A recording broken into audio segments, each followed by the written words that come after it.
Round of 16-এ মিশরের বিপক্ষে ৩-২ গোলে জয় পেয়েছে আর্জেন্টিনা, কিন্তু ম্যাচ জিতলেও বিতর্ক যেন থামছেই না। ম্যাচের ৫৮ মিনিটে কাউন্টার অ্যাটাকে আর্জেন্টিনার জালে বল জড়ান মোস্তফা জিকো, তবে ভিএআর চেকের পর মিশরের বক্সে ফাউল ক্লেম করে তা বাতিল করে রেফারি। কিছুক্ষণ পর সেই মোস্তফা জিকো আবারও আঘাত হানেন। ৬৭ মিনিটে গোল দিয়ে ব্যবধান ২-০-তে নিয়ে আসেন এই উইঙ্গার। ম্যাচের শেষ ১৪ মিনিটে ৩ গোল দিয়ে আর্জেন্টিনা কামব্যাক করলেও তীব্র সমালোচনা শুরু হয়ে যায় শেষ গোলটি ঘিরে। মিশরের ডি বক্সে মোহাম্মদ সালাহর পা থেকে বল কেড়ে নেন জুলিয়ান আলভারেজ।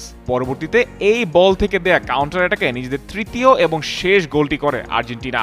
ভিডিও ফুটেজে দেখা যায় যেভাবে মোস্তফা জিকোর প্রথম গোলটি বাতিল হয়েছিল ঠিক একই ধরনের চার্জ করে সালার কাছ থেকে বল কেড়ে নেন আলভারেজ।